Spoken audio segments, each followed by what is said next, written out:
Greetings. We continue today in the second part of the opening of the second seal from Revelation chapter 6, verses 3 and 4. We're picking up today in Revelation 13. We're going to read verses 1 through 18 as a comparison and contrast to the words that we read in Daniel chapter 2 and chapter 7. We'll study in due course and detail when we come to these passages, but for now, we just introduce the highlights.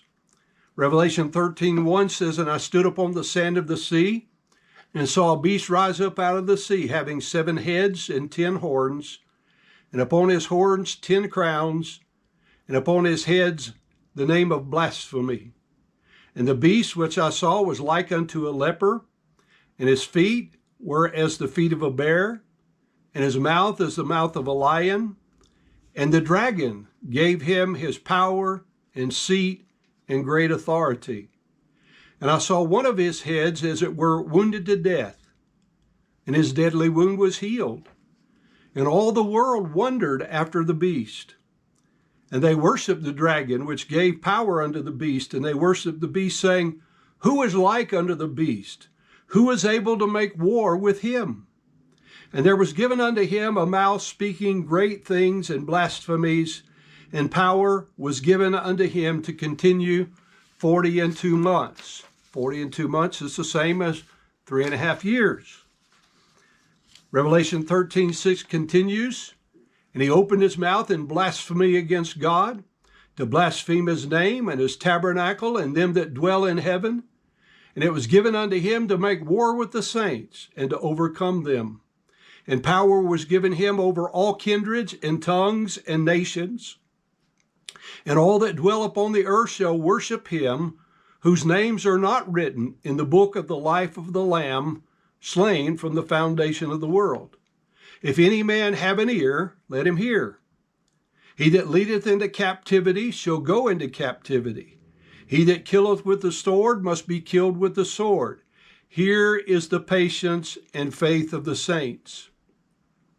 And I beheld another beast coming up out of the earth, and he had 2 horns like a lamb, and he spake as a dragon.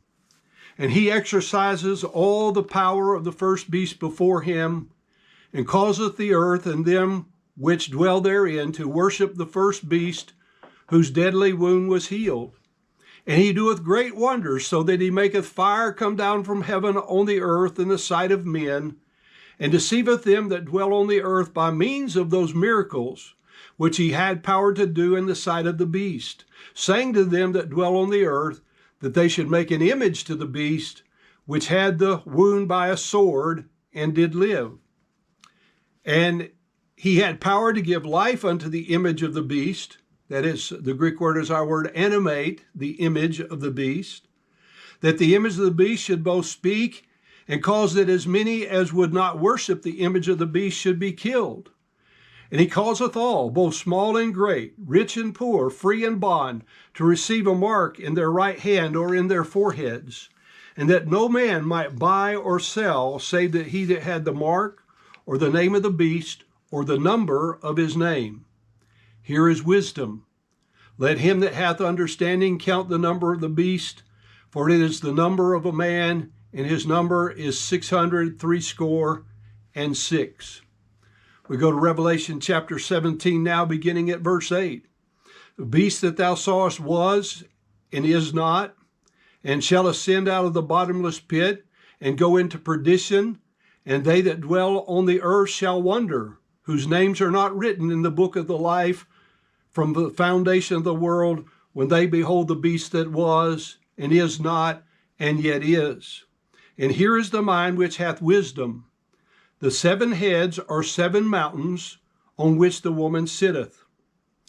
There are 7 kings, 5 are fallen, 1 is, and the other is not yet come, and when he cometh, he must continue a little space.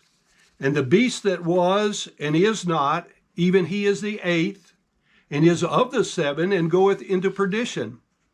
And the 10 horns which thou sawest are 10 kings, which have received no kingdom as yet, but receive power as kings 1 hour with the beast. These have one mind and shall give their power and strength unto the beast.